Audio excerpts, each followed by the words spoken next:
என்னை தேடும் இறைவனே, உம்மை நாடி வருகிறேன்.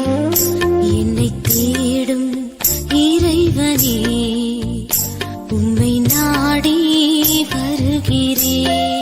இன்றைய தியானத்தின் தலைப்பு ஆண்டவருக்கு வேண்டும்.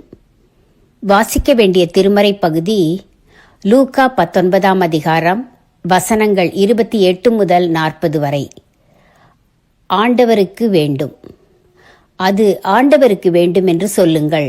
லூக்கா 19:31. ஆண்டவருக்கு வேண்டிய பற்பல காரியங்கள் நம்மிடத்தில் உண்டு. ஆண்டவர் பவனி செல்வதற்காக கழுதை குட்டி ஒன்று தேவைப்பட்டது.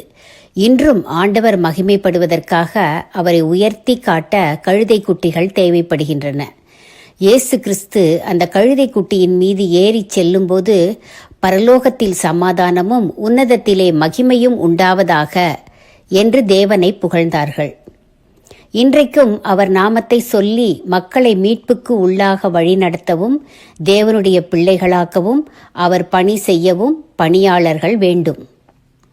இஸ்ரவேலரை எகிப்திலிருந்து மீட்டு வரும்படி மோசேயை அழைத்தார். அவன் திக்குவாயன் என்று தயங்கிய போது பேசுவதற்காக ஆரோனையும் அழைத்தார். இஸ்ரவேலரை கர்த்தருக்குள் வழிநடத்த சாமுவேலை அழைத்தார். ராஜ்ய பாரத்தை சுமக்க தாவீதை அழைத்தார்.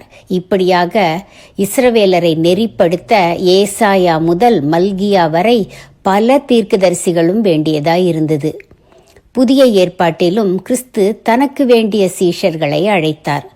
புறஜாதியாரிடம் கிறிஸ்துவை பற்றி சொல்ல பவுலை தெரிந்து கொண்டார். பேதுரு, யாக்கோபு, யோவான், பவுல், தீமோத்தேயு, தீத்து என பல தேவனுடைய பிள்ளைகள் ஆண்டவருக்கு வேண்டியவர்களாயிருந்தார்கள். மக்களுக்கு நற்செய்தியை அறிவித்தார்கள். ஆசரிப்பு கூடாரத்தில் பணி செய்ய திறமையுள்ள பெசலெயேலை அழைத்தார்.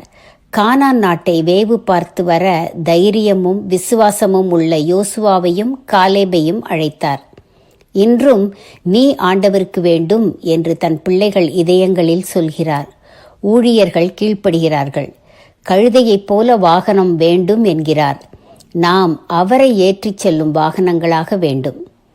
கழுதை போல் தாழ்மை உள்ளவர்களும் கழுதை போல் பிறரது பாரம் சுமப்பவர்களும் ஆண்டவருக்கு வேண்டும். கழுதை போல் தாழ்மை உள்ளவர்களும் கழுதை போல் பிறரது பாரம் சுமப்பவர்களும் ஆண்டவருக்கு வேண்டும். தீர்மானம்: ஆண்டவர் தனக்கு வேண்டும் என்று கேட்பதை என்னையே ஆனாலும் கொடுப்பேன், வேறு என்னவானாலும் கொடுப்பேன்.